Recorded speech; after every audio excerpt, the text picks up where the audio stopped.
Hello there, and thanks for joining me today on Boys to Men. Good program today prepared for you as we talk to fathers primarily, but it's for both parents, but primarily fathers, to understand the process of bringing a boy into your life and turning him to manhood. And that's the process that you go through as a father. How do you become part of the child's life and to bring him into your life? And how does he become part of your life in that process and learns to then become a man? The backdrop that we have there for you today is kind of an important one, I think, to me and maybe to you as well. It really depicts that relationship between a boy and a father.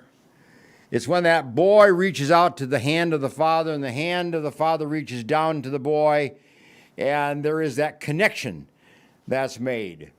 And there's a feeling that occurs between the two of them, and there's a depth of relationship that forms and continues to form over time.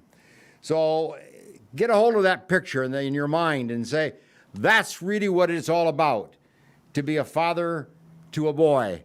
It's that connecting, and you do it from early life, and then you build on that throughout life as you bring that boy along into manhood. Now, over the last number of weeks, we've been looking at different aspects of this thing about fathering and becoming a good father to a boy so he becomes a man. We're on the fourth program now, the fourth of the series on this topic. And initially we talked about what is a father, kind of what really makes up a father and what's a good father and what's an effective father and a father that is satisfied in his fathering relationship. Then we looked at the issue of what fathers give to a child and how they contribute to the child's life and how a child contributes to your life as a father. It's interaction. It's a two-way street. You give and you share and you become part of each other's life and you learn from each other. Fathers learn from kids and kids learn from fathers. So that's kind of a very important relationship. And then last time we talked about how a father engages with his son, how you engage in conversation, how you engage in just meaningful interaction on the course of a day. It's through talking. It's through talking. You talk to kids. They want to talk to you. They want to hear you share, and they want to share with you. It works both ways. So when a kid gets into trouble, Dad, kid has a problem, kid fails in school, kid has a poor grade, has a trouble with a peer, has a problem with a teacher, that's the time for you to sit down with them and say, I had the same experience. And let me tell you my experience, what I went through.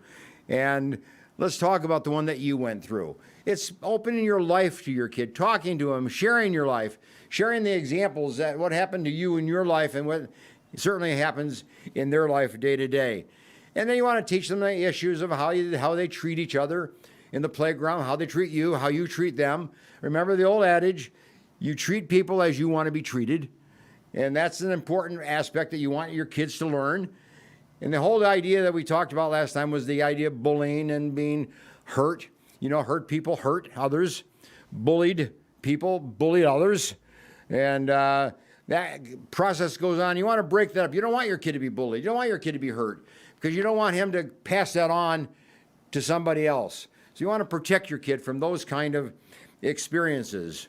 And then obviously we don't want to blame yourself, as a parent. Sure, you're going to have failures. Sure, you're going to have setbacks. Your kids are not going to always please you, always do the right thing. But you can't blame yourself. You're only one person in the life of a child. You're only one contributing factor in the life of the child. You're not the total picture. So you can't take total blame, for what happens in the life of a kid. But just very important, make sure your kid knows that you love them. Convince them that you love them. Make it a powerful statement. Make it powerful part of the relationship that your love for your kid is convincingly conveyed. Make sure that will take place in the relationship that you have with your kid. Now, last time we had several questions that I wanted you to ponder as a parent. And we didn't have time to go into them in any great detail. So I'm going to just kind of elaborate a little bit more on those questions today. That first one is, do you have a will? Do you have a will as a father, as a parent? as parents of your kids, have you written a will and you have it filed and do you have it notarized, and is it a legal will? Do you have one? There's two things about a will that's very important for a parent, and there's other reasons, but here's the two big ones. If you were to die or if you were to become disabled as a parent, what's going to happen to your kids? Who's going to make the decision of what's going to happen to your kids? Well, you want to make the decision. You want to determine what's going to happen to your kids if something should happen to you. That's what a will does. You write that out, and you say, should something happen to me, I want my child to be raised by X, Y, and Z, whoever it is, grandparents, aunts, uncles, cousins, whomever. You have that choice, and that's what a will is all about, is to spell it out so there's no question, there's no doubt, when you're gone, for whatever reason, you're not available for some reason, what's going to happen to your kids. And that's what a parent has to do. You have to do it, but you do it in the form of what is called a will. But the other thing is, what's going to happen to your money if something should happen to you? All your assets, your home, your car, your bank account, any savings account you have, and whatever funds you might have, what's going to happen to those funds? In a will, you specify what's going to happen to those funds. And presumably, you would want your funds to go with your children so that your children would have access to those funds and be able to be raised by somebody else, but have funds to do that. Without a will, whatever money you have, half of it goes to the state in which you live. You don't want that. You want to make sure your money goes with your kids. So the will is for that purpose of stating that and making sure that you have that all spelled out and it's all set forth so that you can live your life, but if something should happen, you have that particular issue covered. Now, one of the other things we talked about last time, and that was having rules, having house rules. I emphasize the importance of having house rules and to live by those house rules and to make your house work well together and to be synchronized and be organized and to be free-flowing so that everybody in your family, everybody in your house kind of has an understanding of what the rules of the game are. So you play it well and you benefit, from that. In my book, which has just been published called Deep Roots, I have a section here on house rules. And the idea here is that deep roots are the creeds, the codes that we live by in our life, that make our life meaningful, make our life successful, make our life happy, make our life positive. And in this little section on house rules, let me read to you a sample. This comes from a family that has house rules. And here's the house rules that they have, and I suggest them to you to consider. And this family had a little bit older children. They were into junior high and high school age. Here's the rules. Stick together. Team rules apply to all. Don't yell. No name calling or unkind remarks. Take responsibility for your actions. Keep confidential what is shared here. Ask forgiveness when you hurt others. Respect each other's space. Respect each other's stuff. Agree to the family chore system. And then finally, participate in family events and talk. You see, those are great rules to live by. You put those on the refrigerator. You put those in the kids' room.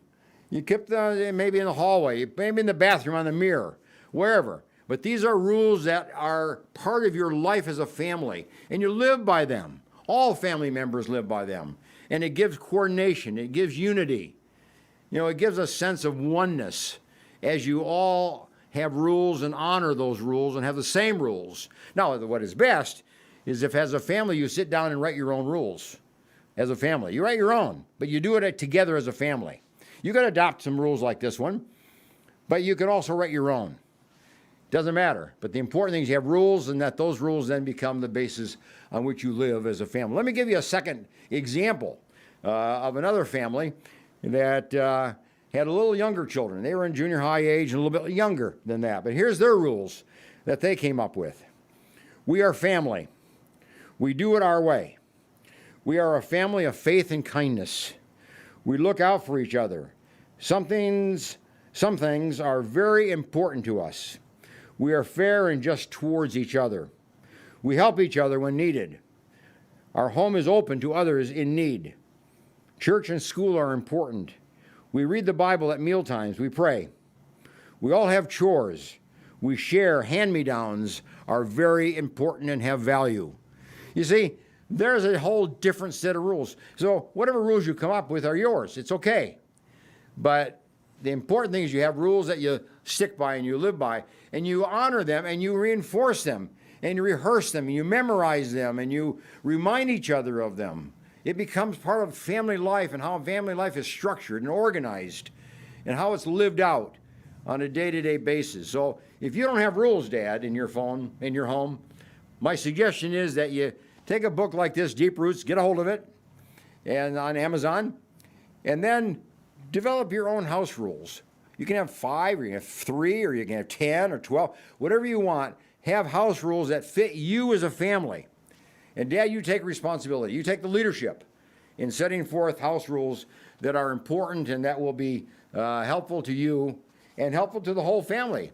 Live together and live in greater harmony than if you didn't have house rules. So my suggestion is, have house rules. And then we're going to come back to my third question in just a minute, but I want you to be a home that is drug-free. And I'm going to talk about this today in greater detail. If you are a home that is drug-free, that means that you, as parents, don't employ drugs in your life. You don't allow kids in your home to employ drugs in their life. You don't let visitors come into your home with drugs or with the influence of drugs or the attitude of a drug user. Drugs are to be avoided in your home. And that includes alcohol, and it includes marijuana, and it includes pornography, and it includes cigarettes, and it includes all kinds of drugs that we'd consider. Make your home a drug-free home and get the benefits of living without the influence of a drug on the life of a family member. So, Dad, it starts with you. Dad, you become drug-free. Mom, you become drug-free. Kids become drug-free and maintain a life that is drug-free. So we're going to talk about that today, and I want to make sure that you understand what it's like to be a drug-free home, but how to parent a kid in your home that has succumbed to drugs and has succumbed to addiction or a pre-addiction state. How do you raise a kid like that? Well, we're going to talk about that in just a minute, but let me leave you with this quote, and then we'll pick up the topic, for the day. Here's a quote that I think is very important that came to my attention recently. We get wiser, not because we grow older, but as we grow up. And that's what you're to do as a father. You are to not necessarily get older, you're to grow up. Your kid is not necessarily just to get older, he's to grow up. And what does that mean when you say about growing up as compared to just growing older? Well, growing up means that you experience life in its fullness. You introduce experiences to your kid. You introduce ventures for your kids. You introduce problems for your kids to solve, and you work on them together. You develop skills together as a family. You develop a kind of a storyline, together as a family. That's growing up. You do more and more mature things in your life from a little kid that's young, like is showing you on the screen right now. That's not just growing that kid up, but growing him to be a wise person through growing up. And that's your job as a family. That's your chore as a family. So I recommend that you really take that point seriously and come together with your kids, with your family, and look at ways in which you can grow up together as a family.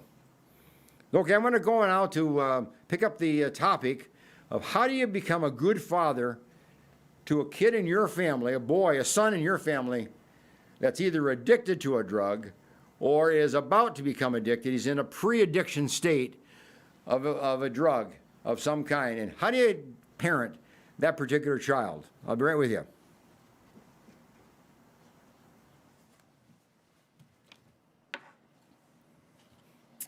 Okay, let me pick this up from a topic here that we're looking at of being a good father, to an addicted son. And obviously the important thing is that you as a father first forgive yourself. You got to forgive yourself. You got to remember that you're only one person influencing the lifestyle, the decision making, the way that your boy handles life at school and with his friends and with others. You're just one. You're only one influence. And as the kid grows older, you're not the most important influence either. Peers now become a stronger influence than maybe you as a father. But remember, you're only one influence, and you got to forgive yourself. Sure, you probably made mistakes in your kid's life as he grew up, and maybe some of the things you did and said and what happened contributed to your kid walking the path into a drug world. Maybe that's true. But let's start with forgiving yourself. Forgive yourself as a parent. But the important thing is here, mom and dad need to be on the same page. Mom and dad need to be together on this. You can't speak two different ways because then you'll get nowhere. But the two of you have to be on the same page, having the same message, having the same commitment, having the same desire, having the same goal of getting your kid to be drug-free. And that may take months. That may take years. But that's your goal. That's your objective. As a father, as a parent, commit to a drug-free home and forgive yourself for whatever you did to contribute to that. But now embrace a lifestyle that is drug-free and making sure that your kid has that positive influence now that maybe he didn't have earlier or that he doesn't have outside of the home. Okay, then here's number 2. Cut off friends. If your kid is having friends that are into the drug world and into a drug influence, cut out the friends. No more such friends in the life of your kid. Stop those friendships. Cut off those friendships. It's a tough one to do. It's hard to tell a kid to avoid certain students and certain peers and certain friends at school because they're a bad influence. But you got to do that. You got to stand strong on that. Every parent comes to a point when they have to tell their kid, no more time with that particular child. No more time with that particular kid, peer, or student, or whomever. You got to cut off the friends that are bad influences, that are drug influences, that influence that kind of thinking and that kind of lifestyle. Cut it off. Here's number 3. Cut off the privileges. Your kid is using drugs. Stop the privileges of living in the home. You know, take away the car. Take away the car keys. Keep the kid at home. Ground the kid. Don't let him go to parties. Don't let him go to friends' homes. You might even take schooling and do it in a home setting. Maybe Zoom kid in schooling for the rest of his schooling years. Who knows? But cut off privileges. Don't let your kid have drugs on one hand and all the privileges of a home on the other. That doesn't work. Privileges can be taken away, and then once the kid becomes drug-free, those privileges can be returned in a step-by-step manner and relived by your kid. But it's got to be drug-free to get them back. It's like buying back a privilege that you lost sometime earlier. So that's the third thing, making sure that you cut off privileges and making sure you cut off friends. Now, parents, you often make threats. Remember this, you often make threats. If you make a threat, carry it out. If you say you're going to call the police, then you call the police. If you say you're going to call the grandparents, if you say you're going to call the aunt and uncle, whom they maybe appreciate and like and admire and want to please, then call them. If you're going to involve grandpa and grandma into their life, then you have to do it. Whatever you say, whatever you threaten you're going to do, make sure you do it. Don't threaten and then not follow through. That's just a wide open door to letting the kid do anything he wants because he knows there is no consequences as a result of his behavior. So carry out any threats. Carry out any claims that you make. And if you can't carry them out, don't say them, okay? Now, here's the next point. Refuse to rescue an addicted son from legal jams. Don't let your kid get into a legal jam and then you bail him out of that legal jam. He got himself into it, he gets himself out of that. That means that kid may stay in juvenile hall for several days or weeks. That may mean that that adult child that you have goes to jail for a period of time. That may mean that. That may mean that you cannot allow that child into your home anymore, and he's got to now live outside of the home. but don't rescue him.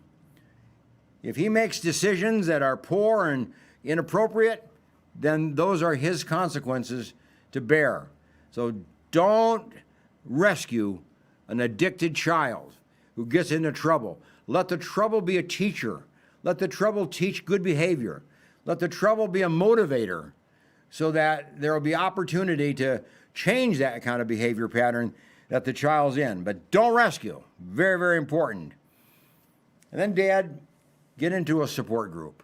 If you got a kid that's playing with drugs, you got a kid that's into that drug world, you get into a support group yourself. Now, in AA, there is an Allan group for parents, and there are often groups for boys and fathers to come together and consider the issue of addiction. There are ways to do this. And in the community, there are often groups. There are often therapists in the group that have groups in the community for parents. Find a group that support you as a parent and join that group, be part of that group, and learn how to handle your child that's addicted or is becoming addicted. Don't go it alone. Don't go without support. Don't go without advice. Get advice from somebody. Be part of a group or form a group. Find 2 or 3 or 4 parents in the same situation you're in, and then meet together as parents so that you support each other, but you also get advice and guidance, from each other. So get into a support group. Don't go it alone, okay? Now here's the next one. Do all you can to involve your son in treatment. Do all you can to involve your son in a life-changing program of some kind. Now that kid may have to go away to a treatment facility for a year. Kid may have to go away to a treatment facility for a month or 2 or 3. Arrange it and make it happen. It's expensive, but in the long run, it may be worthwhile. So your insurance may cover it. Check that out. But make sure your kid is in a treatment program, and then you support that treatment program. You go to that treatment program and participate in the family nights.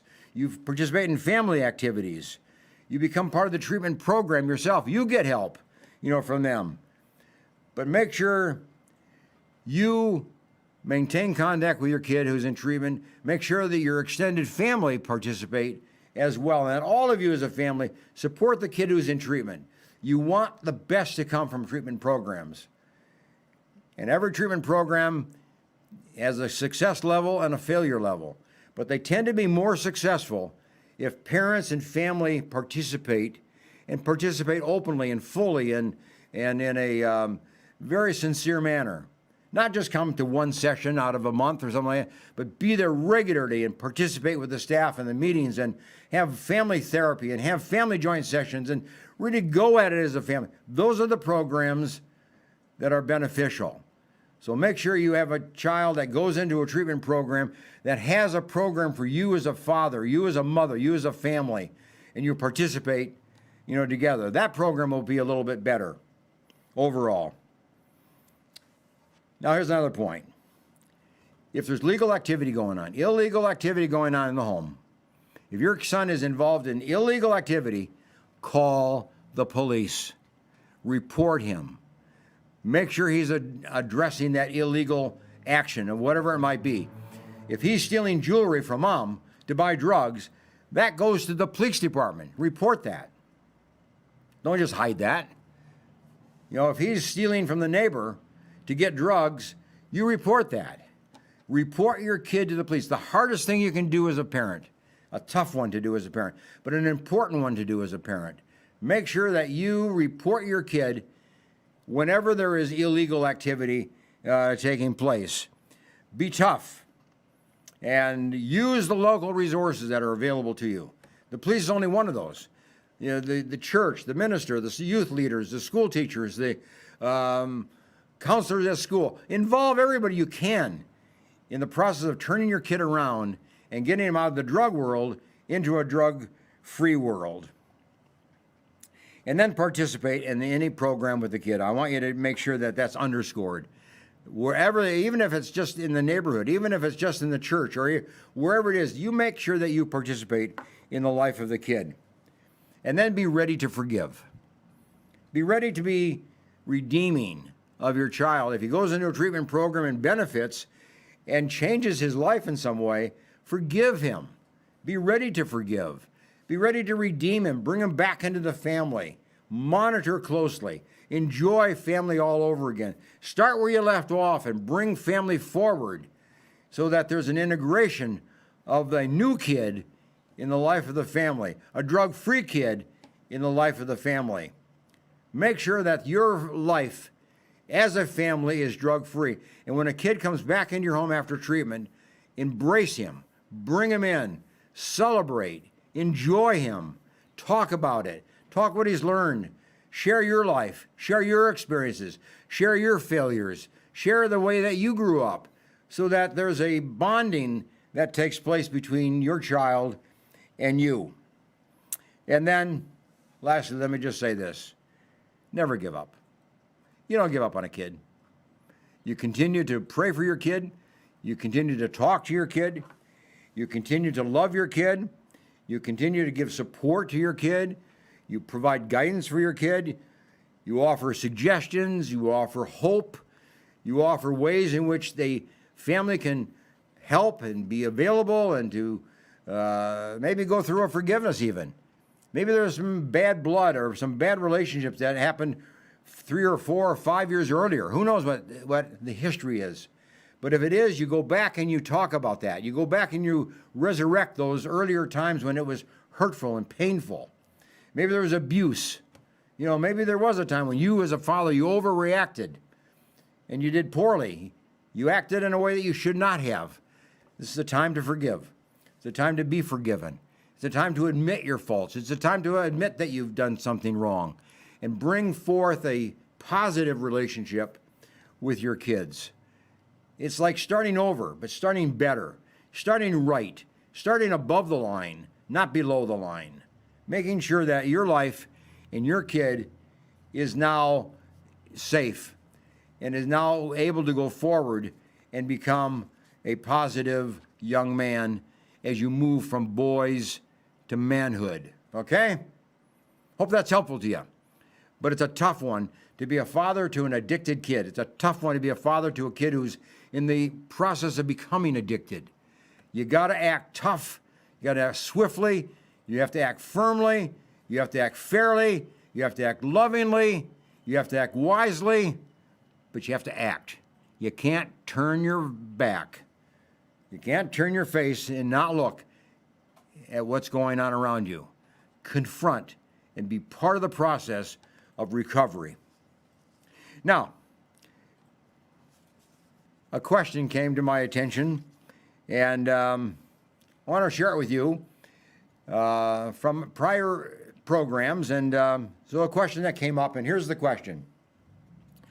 Please describe the development of a child's brain and how the brain changes over time. Well, it's not a particular question, but it's a request. How does a child's brain develop? And how does it change from earlier life to later life? Well, it's a very great process that takes place, very systematic process that takes place.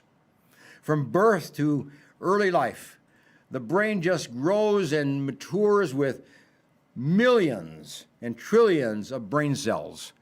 That head just fills up with brain cells that we call the brain. And it begins then the process of organizing those brain cells into pathways.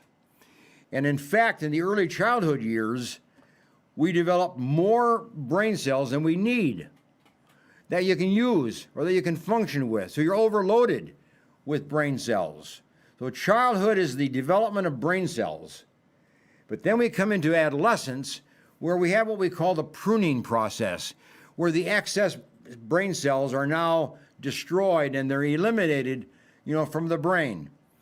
And the brain now becomes more functional. It becomes smaller and more functional, and the pathways of these brain cells work out so that there's a pathway that results in different kind of behavior patterns, and a child can now organize his emotions and organize his decision making, organize his problem solving much more smoothly and more organized in a more positive kind of way. So from early childhood, we have the development of the brain, and then in the adolescent years, we have the pruning of the brain and the shaping of the brain and the organizing of the brain.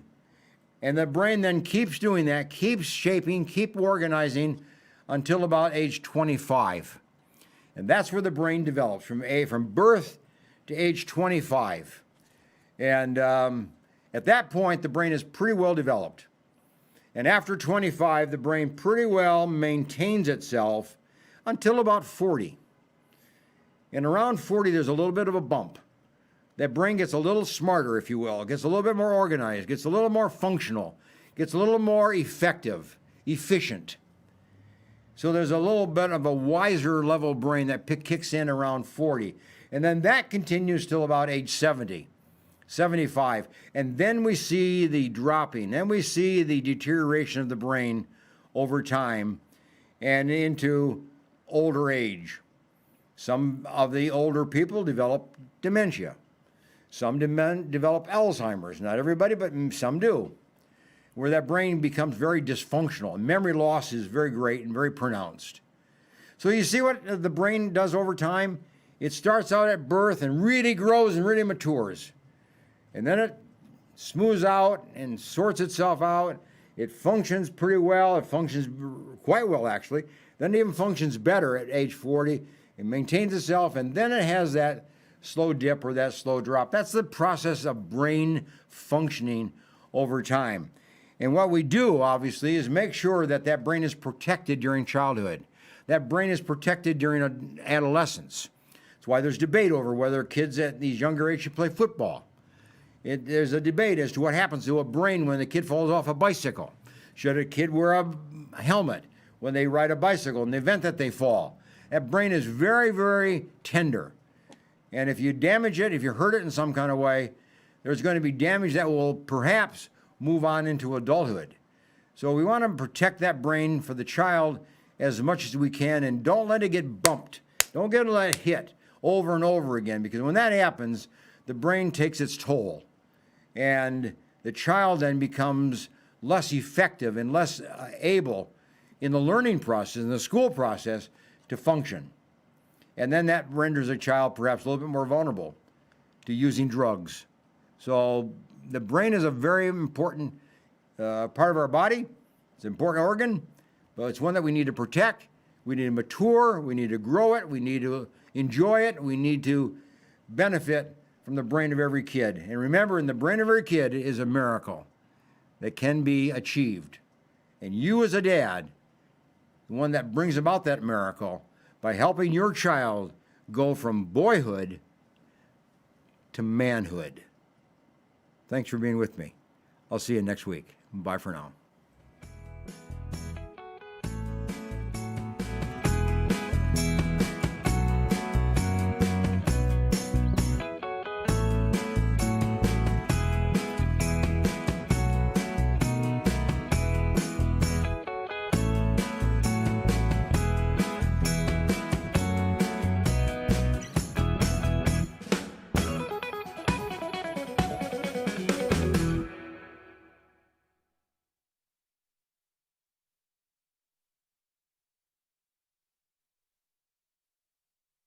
The Green Gables Care Home is a 24-hour assisted living facility for the elderly located in Clovis, California, offering spacious private and semi-private rooms which are wheelchair approved, catering to the special person in your life who needs attention and wants to live in a loving home environment. The Green Gables Care Home has assisted living in secured homes for elderly with Alzheimer's, memory loss, and for your loved ones needing assistance with their activities of daily living. Call 559-297-9438 and visit greengablescarehome.com.